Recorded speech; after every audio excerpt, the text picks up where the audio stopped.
peut tout se dire. On peut en débattre. On peut même en parler. Il faut qu'on en parle. Les sujets qui nous concernent, on en parle pour trouver des solutions. Tous les mercredis, 15h-16h. Il faut qu'on en parle. Il faut qu'on en parle. Mercredi, 15h-16h avec Samira Dakouri et Yoro Dimania.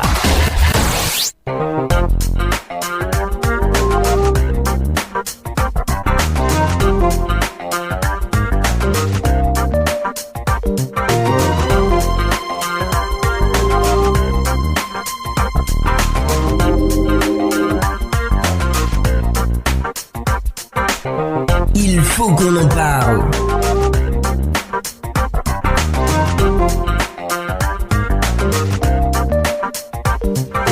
C'est déjà le mois de décembre et les fêtes s'annoncent merveilleusement bien sur la radio Amitié Yo Pougon Kenya. Mesdames et messieurs fidèles de la 100.1, bonsoir et bienvenue à cette émission. Il faut qu'on en parle tous les mercredis. Vous êtes déjà les habitués. L'homme qui s'occupe de la mise en onde s'appelle Serge Aka et à la présentation, je suis Yoro Dimania, le chancelier. Nous consacrons cette émission à la sensibilisation des conducteurs pendant ces fêtes de fin d'année. Aujourd'hui encore, nous allons parler des dangers de l'alcool au volant. Amis auditeurs de cette radio, bienvenue. Et comme tous les mercredis, je suis toujours en compagnie de la direction de l'OSER, représentée par M. Zaï. Bonsoir, M. Zaï. Bonsoir, monsieur. Oui, comment allez-vous? Très bien. On va vous laisser, vous allez vous présenter aux auditeurs de la radio Amitié, ensuite l'OSER. Merci, monsieur Yoro. Je suis Zaï Nyom Stéphane, chargé des études au niveau de l'Office de la sécurité routière et formateur et moniteur d'auto-école. Alors, parlons d'abord de l'OSER. L'OSER, c'est quoi exactement? L'OSER, c'est l'Office de sécurité routière et l'OSER en charge la lutte contre l'insécurité sur nos routes. Et aussi la formation des moniteurs, comment ça se passe? Bon, il faut être détenteur d'un permis de conduire de plus de 2 ans, faire acte de candidature au niveau de la direction du transport terrestre. Il faut composer, être admis et après suivre la formation sur une période de 6 mois au niveau de l'OSER. D'accord, nous profitons pour saluer toute la direction de l'OSER et maintenant nous allons parler du thème qui nous réunit cet après-midi, la conduite, les dangers de l'alcool. Est-ce que vous pouvez nous expliquer les thèmes, la conduite, les dangers, l'alcool? Bon, la conduite, c'est une activité consistant à faire fonctionner une automobile dans le but de la déplacer. L'alcool, c'est une substance psychoactive aux propriétés dépendogènes. L'alcoolémie, c'est le taux d'alcool présent dans le sang ou dans l'air expiré. Elle se mesure par gramme et par litre de sang. Le taux d'alcoolémie autorisé en Côte d'Ivoire est de 0,8 grammes par litre. D'accord. Donc, plus ou moins, les auditeurs déjà connaissent ces thèmes que nous allons développer. Quelle est la première cause de mortalité sur nos routes? Bon, la première cause de mortalité sur nos routes est relative à l'alcool. Donc, l'alcool est la première cause de mortalité. Et il faut associer à l'alcool la vitesse. Donc, l'alcool représente 31% des cas d'accidents mortels et la vitesse 25% des cas d'accidents mortels. Alors, dans la majorité de ces cas d'accidents, quels sont ces conducteurs qui sont responsables de ces accidents? Bon, au niveau de CES, l'homme est majoritairement impliqué dans la survenance des accidents. En effet, les hommes conduisent globalement plus et dans des conditions plus difficiles que les femmes. Ils se déplacent également dans des situations à risque que les conductrices.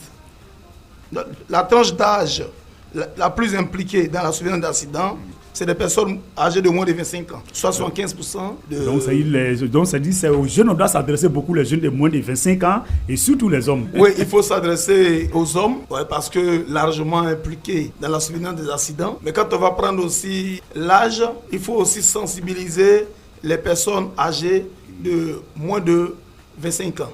Donc la jeunesse, en faisant très attention, surtout en ces temps de fête encore, où on doit sortir un peu en groupe, aller prendre un verre, 2 verres. Donc cette émission vous est consacrée. Comment l'alcool agit-il sur les capacités physiques d'un conducteur? L'alcool a plusieurs actions au niveau de l'organisme de l'homme. L'alcool peut conduire à l'hypovigilance. L'hypovigilance, c'est le manque d'attention, le retard dans la prise de décision. L'alcool peut conduire à l'allongement du temps de réaction, la fatigue musculaire, la prise de décision tardive, la réaction lente. Donc l'alcool ralentit le temps de réaction. L'alcool baisse l'acuité visuelle. Donc, il y a une faiblesse de vue. L'alcool réduit le champ visuel. Et enfin, l'alcool réduit les facultés sensorielles au niveau de l'organisme de l'homme. L'alcool est un danger pour la conduite, mais est-ce qu'en Côte d'Ivoire, il y a une loi? Que dit la loi sur ce fléau qui mine notre société? En Côte d'Ivoire, il y a une loi, la loi numéro 63-527 du 26 décembre 1963, portant fixation des peines applicables à certaines infractions commises en matière de police de la circulation. Donc il y a bel et bien une loi qui organise le secteur du transport mieux, qui s'apaisantit sur la question de l'alcool au volant. Étant donné que l'alcool est à la base de plusieurs accidents sur nos routes, existe-t-il des sanctions proportionnées au taux d'alcoolémie? S'il y en a, lesquelles? Il n'y a pas de sanctions proportionnelles au taux d'alcoolémie de façon littéraire, mais une appréciation d'un juge conformément à la loi, à la gravité et aux circonstances atténuantes. Donc c'est au juge d'apprécier les conditions de survenance des accidents pour mieux se prononcer. Mais la loi sur la question de l'alcool au volant, à travers la loi que je viens de citer, quand même donne une marge. C'est-à-dire quand on est sous l'effet de l'alcool et qu'on est au volant, la peine part de 2 mois à 1 an. Et au niveau du pécunier, l'amende part de 100 000 francs à 1 million. Donc il y a déjà un canevas. C'est au juge maintenant de pouvoir se prononcer par rapport aux circonstances de la survenance des accidents. Stop à l'alcool au volant pendant ces fêtes de fin d'année. Comment se fait le test de dépistage de l'alcoolémie? Le test de dépistage de l'alcoolémie se fait soit par un examen sanguin ou par l'air inspiré. Dans le cas qu'un conducteur refuse de se soumettre à ce test, à quoi s'expose-t-il? Si un conducteur refuse de se soumettre au test de dépistage, il s'expose à la peine prévue par la loi relativement au refus de se soumettre à un contrôle de routine, au refus d'obtempérer. Il y a déjà une loi prévue pour obliger l'usager de la route à se soumettre au contrôle de routine, au contrôle de la police. Donc quand quelqu'un refuse de se soumettre à un test de dépistage, il se met sous la peine d'une infraction. Alors nous parlons de l'alcool au volant, nous allons aussi ouvrir une parenthèse aussi d'autres dangers. Voilà, en plus des dangers de l'alcool au volant, en plus de la drogue. Parlez-nous brièvement d'autres accidents au volant encore que nous pouvons avoir. Le thème que nous traitons aujourd'hui est une des causes, ou même la principale cause de la survenance des accidents sur la route. Et tout à l'heure, nous avons parlé aussi de l'excès de vitesse qui intervient à 25% dans la survenance des accidents. Nous avons aussi le téléphone au volant qui intervient à 8%. Nous avons la santé de l'individu qui aussi peut avoir un impact néfaste sur sa conduite. Nous avons aussi la fatigue, le manque de sommeil. Nous avons l'imprudence des conducteurs et nous avons aussi la prise de risque. Quand on parle de prise de risque, on va citer les mauvais dépassements, les mauvais stationnements, tout ce qui est prise de risque de façon volontaire par le conducteur. Donc voilà un peu cette panoplie de causes qui peut intervenir dans la survenance des accidents. Pour qu'on puisse mieux comprendre, comment est-ce que le téléphone au volant peut être à la base d'un accident? Le téléphone est un moyen de communication. Ça veut dire qu'à partir du téléphone, je peux donner une information ou recevoir une information. Si je veux faire usage de mon téléphone, j'aurai mon attention sur un sujet et alors je suis détourné de la concentration sur la conduite. Deuxièmement, je vais utiliser soit mes membres pour pouvoir attraper le téléphone, pour pouvoir communiquer. Ou encore avec les kits main libre, je peux simplement actionner le bouton et écouter la conversation. Mais l'information que je vais recevoir, puisque je ne suis pas maître de l'information que je vais recevoir, cette information-là peut avoir une conséquence sur mon état moral, sur mon état physique. Par exemple, un conducteur qui est en déplacement, en mouvement, et qui reçoit une information qui lui dit que sa maison a pris feu, avec à l'intérieur ses enfants, alors vous allez convenir avec moi que ce monsieur sera sous le choc et il va se détourner de la conduite et il peut créer des accidents. C'est pourquoi il est défendu de faire usage du téléphone au volant. Quand on veut communiquer, on prend soin de mieux garer ou de mieux stationner son véhicule et on prend son appel.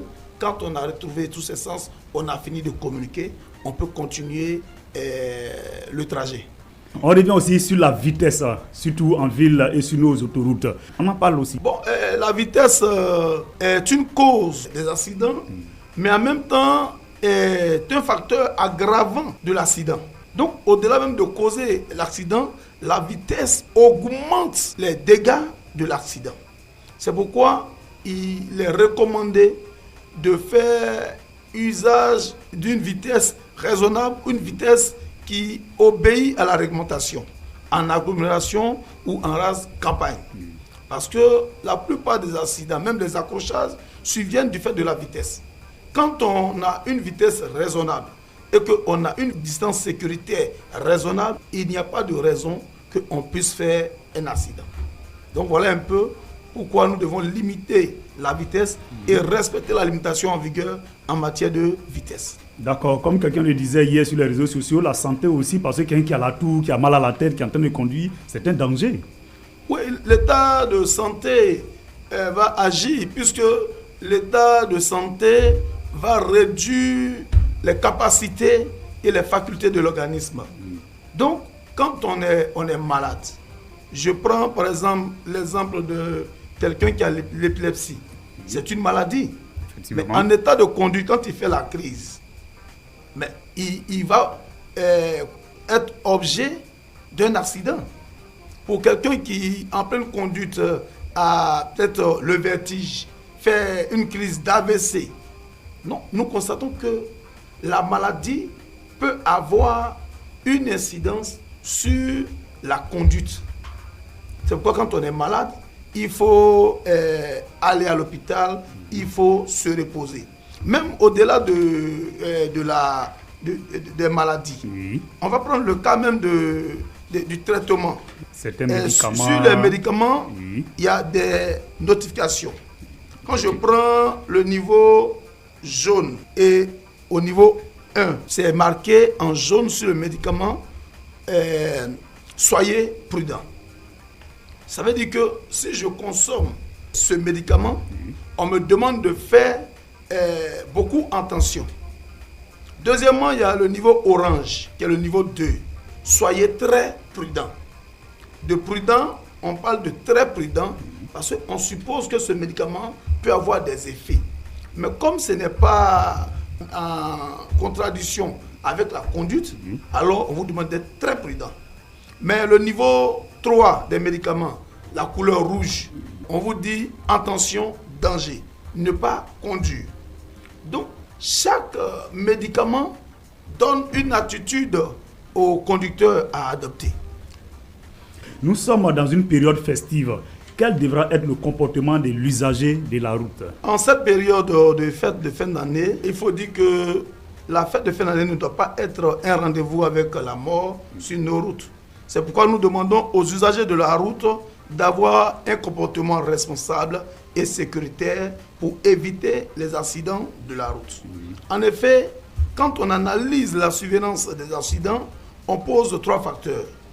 Au niveau du facteur humain, nous pouvons demander aux usagers de la route d'éviter la pression de la recette pour les compagnies de transport, d'éviter l'excès de vitesse, d'éviter de conduire en état de fatigue, d'éviter les prises de risques. Au niveau du facteur véhicule, nous demandons aux usagers d'entretenir mécaniquement leurs véhicules, de faire les contrôles avant le départ et de faire les contrôles intérieurs. Au niveau du facteur route et environnement, il faut adapter la conduite à la route et à son environnement. Donc, je ne peux pas rouler à 120 pendant que la route est cabossée, il y a des nids de poules. Donc, on doit adapter la conduite à l'état de la route et à son environnement. Donc, c'est ces conseils-là que nous voulons donner aux usagers en cette période de fête de fin d'année. Que doit-on faire si on se rend compte que celui qui doit nous conduire est dans un état d'ivresse? Bon, quand on se rend compte que le conducteur est en état d'ivresse, il faut faire preuve de ruse. Chercher à faire garer le conducteur et analyser le rapport de force. Éviter d'être seul contre tous ou en nombre largement inférieur. Empêcher le conducteur de continuer le voyage, le signaler à un poste de police ou descendre du dit véhicule. Si je suis dans un groupe et que les gens sont dans leur ambiance et que je suis seul, je constate que le conducteur il est ivre, je préfère user de ruse, je vais piécer s'il gare. Comme je suis seul, je peux descendre et attendre un prochain véhicule. On peut contacter les forces de l'ordre les plus proches également ou appeler quelqu'un? Bon, ce que vous dites, il faut contacter les forces de police, mais quand quelqu'un est déjà en état d'ivresse, le fait de prendre son véhicule, s'il n'y a pas d'accident, il est déjà en infraction. D'accord. S'il n'y a pas d'accident, le fait même d'être au volant d'un véhicule en état d'ivresse est déjà une infraction. Donc il faut le signaler à la police pour que les gens puissent l'arrêter et l'empêcher de continuer le voyage. L'alcool est impliqué dans plus d'un tiers des accidents mortels sur nos routes. C'est pourquoi l'état d'ivresse, même à faible taux d'alcoolémie, est sévèrement sanctionné par la loi. Amis auditeurs, quand on boit, on ne conduit pas. Quand on conduit, on ne boit pas. Donc il faut choisir, soit boire, soit conduire. Celui qui conduit, c'est celui qui est capable de ramener ses amis à la maison sain et sauf. Souvent on dit dans le jargon, quand on boit de l'eau, même quand on dilue l'alcool, ça diminue un peu le taux de l'alcoolémie. Comme je l'ai dit, cela peut être possible sous certains angles. Parce que quand on va parler de la question même de l'alcool, on verra que le sexe, le poids, l'âge ont une implication dans le taux d'alcoolémie dans le corps d'un individu. Ça, on va démontrer ça par la science. Mais chez nous, en conduite automobile, quand on a bu, ce n'est pas en diluant l'alcool, ce n'est pas en buvant de l'eau qu'on peut faire passer l'alcoolémie dans le corps. Chez nous, on dit, seul le temps nous permet de régler la question de l'alcool dans le corps. Si j'ai bu, je ne conduis pas, j'attends de récupérer avant de prendre le véhicule. Donc c'est seul le temps qui peut faire diminuer le taux d'alcool dans le corps. Seul le temps peut faire diminuer le taux de l'alcool dans le corps et un bon repos également. Quand on boit, on ne conduit pas. Quand on conduit, on ne boit pas. Celui qui conduit, c'est celui qui ne boit pas. Et avant de sortir, avant d'aller quelque part, rassurez-vous que celui qui doit vous conduire, il ne va pas boire parce qu'il doit vous ramener à la maison sain et sauf, parce que nous sommes quittés à la maison sain et sauf. Il faut qu'on en parle. Il faut qu'on en parle. Chacun doit empêcher un ami en état d'ivresse de prendre le volant, soit l'héberger, soit le ramener chez lui, soit appeler un taxi, soit appeler l'un de ses parents. En cette période de fête, la radio Amitié veut 0 accident pendant les fêtes de fin d'année et 0 accident pour l'année 2023. Raison pour laquelle nous sommes depuis 2 semaines avec M. Stéphane Zaïd, chargé de projet à Lozère et responsable de formation des moniteurs de la Côte d'Ivoire. Donc, avant de prendre les consignes de Lozère à l'endroit de la population, on va brièvement revenir sur cette loi sur l'alcool au volant pour que tout un chacun puisse savoir que cette loi existe bel et bien. Il faut qu'on en parle. Okay, merci M. Yoro. Comme nous l'avons ci-dessus mentionné, il y a une loi en matière de police de la circulation. C'est la loi 63-527 du 26 décembre 1963 portant fixation des peines applicables à certaines infractions commises en matière de police de la circulation. Et l'article 1er mentionne que sera puni d'un emprisonnement de 2 mois à 1 an et d'une amende de 100 000 à 1 million toute personne en état d'ivresse qui conduit un véhicule. Et quand il s'agira d'homicide ou de blessure involontaire, cette peine-là sera multipliée par 2. Et chaque fois qu'il y aura des circonstances aggravantes, le juge va se prononcer sur la question. Voilà un peu ce que nous pouvons dire sur cette loi. Celui qui a l'habitude, qui continue à conduire en état d'ivresse, vers la fin, il peut assister aussi au retrait catégorique de son permis de conduire et puis il n'a plus le droit de conduire. Oui, comme je le dis, la question de l'ivresse au volant, avant même de démarrer, celui qui se met au volant dans un état d'ivresse est déjà en infraction. Ça, c'est ce que dit la loi. Deuxièmement, il nous faut sensibiliser les conducteurs. Parce que quand on parle d'état d'ivresse, on a tendance à pointer du doigt le conducteur. Mais quand nous parlons d'ivresse, on parlera de toute personne, tout usager de la circulation, de la route. Ça veut dire le piéton, le conducteur. Quand tu es dans un état d'ivresse et que ta condition peut conduire à la survenance d'un accident, tu es déjà en infraction. Quelles sont les consignes de l'OSER à l'endroit de la population abidjanaise pendant ces fêtes de fin d'année? Les consignes de l'OSER se retrouvent dans la formation, dans les modules de formation. Et dans ces modules-là, nous avons des stratégies. Par exemple, la stratégie OEA. Nous demandons aux conducteurs d'utiliser cette stratégie OEA. C'est-à-dire observer, évaluer et agir. Dans la conduite, nous devons regarder autour de nous. Deuxièmement, nous devons évaluer notre environnement. Et troisièmement, nous devons avoir des réactions appropriées. Est-ce qu'il faut accélérer? Est-ce qu'il faut ralentir? Est-ce qu'il faut garer? Donc, il y a plusieurs décisions qu'on peut prendre.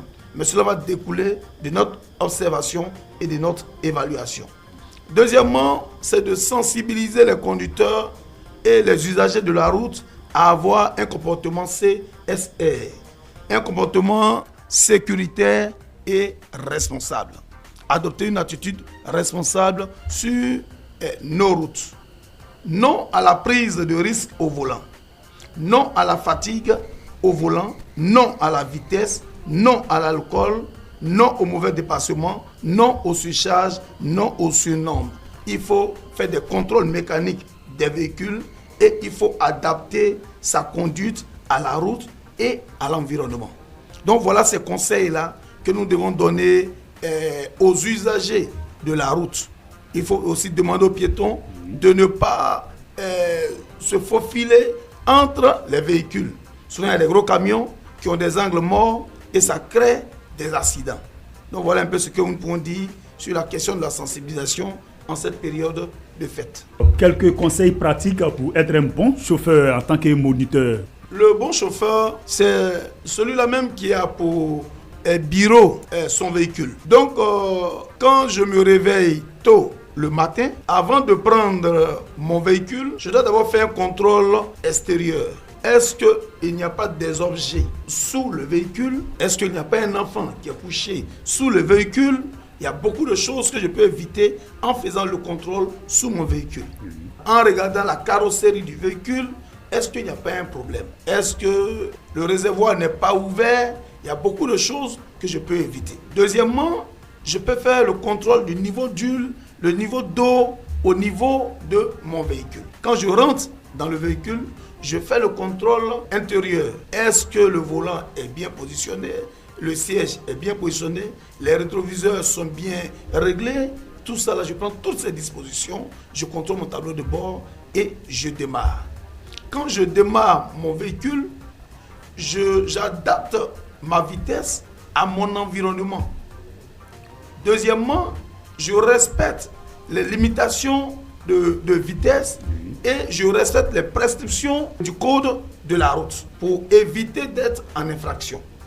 Donc voilà un peu l'attitude du du bon conducteur, c'est respecter le code de la route, respecter tout ce qu'il y a comme limitation de vitesse pour pouvoir conduire en toute responsabilité et en prudence. Et si vous devez donner un conseil également aux propriétaires des véhicules de transport en commun en ces fêtes de fin d'année, quel conseil donner? Le premier conseil sera du ressort de la recette. Souvent, les conducteurs sont sous la pression de la recette. Quelqu'un qui quitte Abidjan, qui va à Mans le matin, qui revient à Abidjan le soir, qui doit retourner à Mans le même soir ou encore le lendemain très tôt, pendant une longue période, il va sans dire que sa conduite sera un peu imprudente parce qu'il sera fatigué, il n'aura plus ses facultés. Deuxièmement, il faut entretenir les véhicules, faire les visites mécaniques pour éviter qu'il y ait des défaillances mécaniques au niveau du véhicule.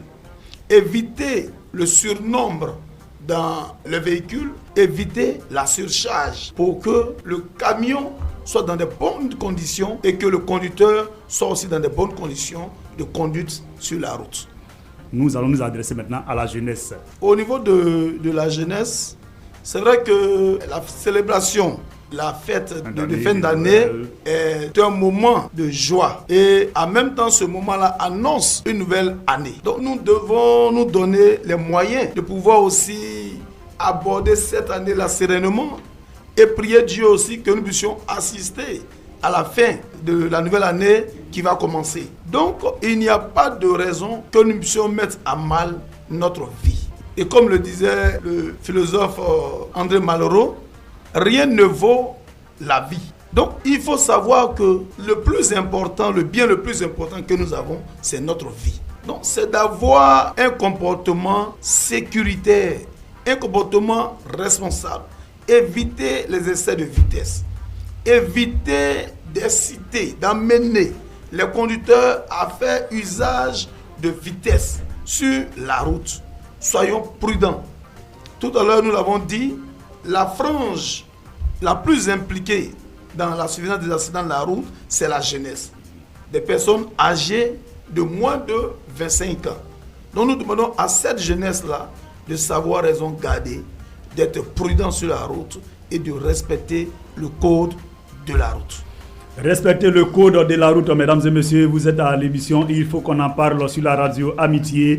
Tous les mercredis et depuis quelques semaines déjà, nous consacrons cette émission à la sensibilisation de la population, des conducteurs, de tous les propriétaires des véhicules pour que nous puissions passer ces fêtes de fin d'année sans deuil familial, sans problème et que l'année 2023 soit la meilleure année où il y aura 0 accident. Alors, retenez une seule chose, si on boit, on ne conduit pas. Si on doit conduire, on ne boit pas. On peut tout se dire. On peut en débattre. On peut même en parler. Il faut qu'on en parle. Les sujets qui nous concernent, on en parle pour trouver des solutions. Quand tu es saoulé, tu es face à ton destin et puis tu es seul face à ton destin. Tu sais que tu dois conduire. Pourquoi boire alors? Donc ne buvons pas quand on doit conduire. Il était sur la page de la radio tout à l'heure. Quelqu'un demandait, on a cité d'autres accidents, mais pourquoi on ne parle pas des véhicules qui font le plus d'accidents? En parenthèse, les BACA. Bon, on n'a pas ici spécifié la nature des véhicules impliqués dans des accidents. On a simplement sensibilisé sur la question de l'usage de l'alcool au volant. Voilà, la consommation de l'alcool au volant. Donc on a mis tous les usagers dans le même panier et on sensibilise les conducteurs sur la question de l'alcool au volant. Est-ce que les agents de l'OSER sont sur le terrain dans les rues Abidjan et comment les reconnaître? Au niveau de l'OSER, nous sommes... ces derniers mois, nous sommes focalisés sur la formation, la sensibilisation et à travers nos campagnes. Donc, quand vous voyez un agent de l'OSER sur le terrain, soit il est en formation ou il est en train de sensibiliser dans des gares, dans des cérémonies au niveau de la question de la sécurité routière. Par le passé, nous avons des équipes de répression au niveau du radar, au niveau de la commission, la CSI, qui fait le contrôle mécanique des véhicules. Mais depuis un certain moment, l'OSER a arrêté ses activités de répression Donc il n'y a plus d'agents de répression de l'oseille sur nos routes. Troisième question des auditeurs sur les réseaux sociaux. Il y a un autre qui demande qui fait exactement le test de l'alcoolémie et pourquoi on ne voit pas ça partout. Est-ce qu'il y a une difficulté à ce niveau? Bon, la difficulté elle est d'ordre matériel. Et voilà, il faut en posséder en quantité pour pouvoir répondre aux besoins de la population. Sinon, l'idéal aurait voulu qu'à chaque point de rue, dans des rues princesses, dans des coins animés, on ait aussi des agents de l'OSER ou de la police qui feraient des alcotests. Mais compte tenu du fait qu'on n'a pas une grande quantité, c'est seulement quand on est en période de sensibilisation ou en période de fête que nous sortons l'artillerie pour vraiment interpeller les conducteurs et sortir du lot ceux qui sont déjà en état d'ivresse. On va encore revenir sur le comportement des usagers de la route pendant cette période festive. Mais d'abord, parlons des dangers de la route. Qui parle de l'alcool va parler de la drogue, va parler des médicaments. Tout à l'heure, on a parlé des médicaments. Et donc, on peut reconnaître des médicaments qui sont nocifs à la santé à travers la couleur de leur indication. La couleur jaune dans le petit triangle, qui est le niveau 1, qui dit d'être prudent. La couleur orange, qui demande d'être très prudent. Et la couleur rouge, qui est le niveau 3, qui interdit l'activité de conduite. Ça, c'est au niveau des médicaments. Au niveau de la drogue, c'est la même chose que l'alcool. La drogue a un effet dépendogène sur l'organisme de l'homme.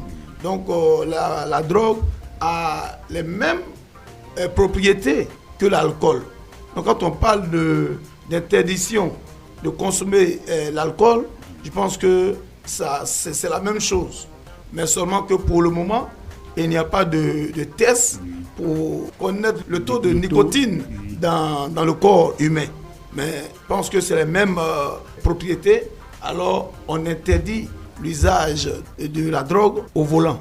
Le téléphone au volant, les dangers du téléphone, pourquoi est-ce que c'est interdit? Le téléphone intervient dans la survenance des accidents à 8%. C'est-à-dire l'alcool vient à 31%, la vitesse à 25%, et le troisième élément, c'est le téléphone au volant qui intervient à 8%. Donc, nous demandons le non-usage du téléphone au volant parce que c'est la loi qui le dit. La loi dit l'usage du téléphone et de ses accessoires est interdit au niveau de la circulation. Parlons d'accessoires, les kits dans les oreilles, le téléphone accroché, tout ça c'est interdit. Voilà, kit, le haut-parleur dans le téléphone, tout ça là, c'est interdit. Certains pensent que c'est en ayant le téléphone à la main qu'on tombe sur le coup de l'infraction. Non. Dès que je fais usage des accessoires, je tombe sur le coup de l'infraction. Je suis donc en infraction et je dois être objet de sanction. Donc le téléphone, à travers le caractère, c'est-à-dire manuel, qui empêche les mains d'être concentrées sur le volant, il y a aussi l'information que nous pouvons recevoir qui aura une incidence sur notre conduite. Alors, comme ça peut gêner la conduite, on demande de ne pas faire usage du téléphone au volant. Le téléphone, il est interdit au volant. Et la vitesse, parlons maintenant de la vitesse. Oui, la vitesse, elle est interdite. Mieux, il y a des limitations de vitesse. Voilà, donc il faut adapter sa conduite à la limitation de vitesse. Quand on a une agglomération, il faut conduire à 60 km/h. Quand on est sur l'autoroute, il y a des parties de l'autoroute où il faut conduire à 60 km/h, à 70 km/h, parce que nous allons traverser une agglomération. Donc il y a une présence humaine, il peut y avoir des accidents. Il y a des parties de l'autoroute où on nous demande de conduire à 110. Et il y a certaines parties où on nous demande de conduire à 120. Donc la vitesse, c'est par rapport à l'environnement. Donc celui qui ne respecte pas la vitesse, qui ne respecte pas l'environnement, alors est un danger potentiel pour la population. Alors, si vous devez vous adresser à ces nouveaux candidats qui cherchent à avoir les permis de conduire et aux formateurs. La maîtrise des panneaux de signalisation est une obligation pour le conducteur. Et c'est l'une des conditions pour l'obtention du permis de conduire. C'est pourquoi on passe l'examen de code. Donc quand tu ne sais pas lire le panneau, tu ne peux pas être un conducteur. Parce que la route parle et te donne des orientations. Alors si tu es aveugle, tu ne peux pas lire. Donc voilà pourquoi il est important de maîtriser les panneaux de signalisation. Et donc quelqu'un qui est déjà inscrit, c'est-à-dire les candidats au permis de conduire, c'est de les inviter à maîtriser les panneaux de signalisation.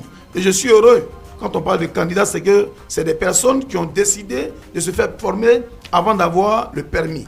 Mais ce qui est dangereux aujourd'hui en Côte d'Ivoire, c'est nos conducteurs de taxi-moto et certains conducteurs de véhicules qui n'ont même pas de permis. C'est comme des aveugles qui sont sur la route, qui ont des yeux bandés et qui conduisent.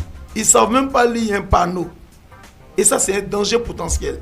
Oh, Dieu seul sait combien ces personnes sont nombreuses sur nos routes. Donc, nous invitons ces personnes à se faire former. Oui, à se faire former. Nous sommes bientôt à la fin de cette émission. Avant de prendre votre mot de fin et vos vœux pour cette nouvelle année qui s'annonce, existe des numéros verts ou les numéros d'urgence? Bon, au niveau de l'Oser, il n'y a pas de numéro vert. Quand on parle de numéro vert ou de numéro d'urgence, c'est par rapport à une intervention, par rapport à une situation. Mais l'Oser a un contact, un numéro, pour ceux qui souhaitent se faire former, pour ceux qui souhaitent organiser des séances de sensibilisation, l'Oser sera toujours disponible pour vous accompagner. C'est pourquoi aujourd'hui nous sommes à la radio Amitié, qui a émis le vœu d'échanger avec nous. Nous sommes là. En ce qui concerne les numéros verts ou des numéros d'urgence, je pense que c'est du ressort des services des sapeurs-pompiers et de la police nationale ou de la gendarmerie. Votre mot de fin et les vœux pour cette nouvelle année qui s'annonce déjà. Au nom de monsieur le ministre des Transports, au nom de monsieur le directeur de l'Oser, nous saisissons cette lucane pour vous traduire nos mots de gratitude et de reconnaissance. En effet, cette émission coïncide avec nos missions et est un moyen pour nous de nous rapprocher de vos auditeurs en général et de ceux de la commune de Yopougon en particulier. C'est pourquoi nous vous disons merci et nous sommes disposés à vous accompagner. Et comme le dit Jean Baudin, il n'y a de richesse que d'hommes. Et la grande richesse de la Côte d'Ivoire, c'est aujourd'hui sa ressource humaine, c'est sa population.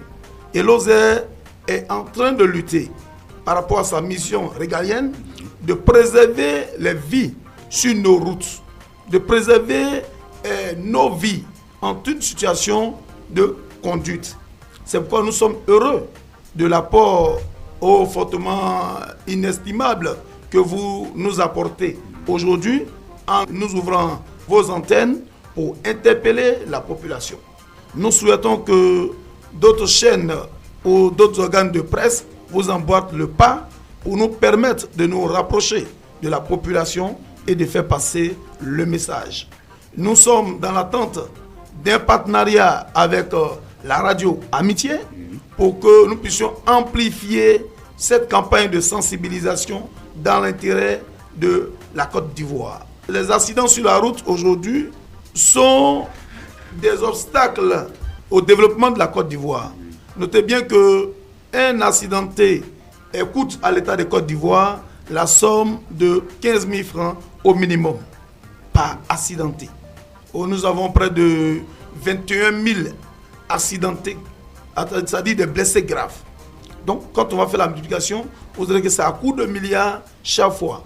Alors, on peut utiliser cet argent-là à d'autres fins. C'est pourquoi nous souhaitons, en cette fin d'année, la prudence à tous les usagers de la route. Nous souhaitons le non-recours aux risques routiers à tous les usagers de la route et que Dieu bénisse la Côte d'Ivoire et que Dieu bénisse Radio Amitié. Je suis Zaï Nyoum Stéphane, chargé des études, formateur des moniteurs d'auto-école et je suis en service à l'Oser, notamment au service administratif et financier de l'Oser.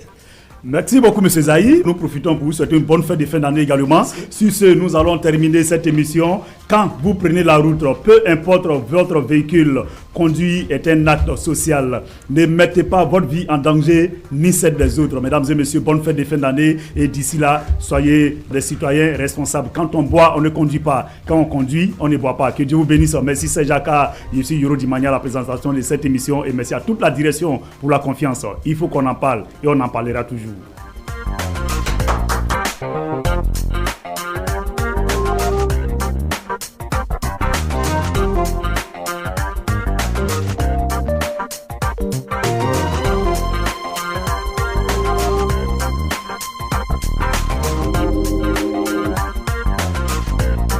On peut tout se dire.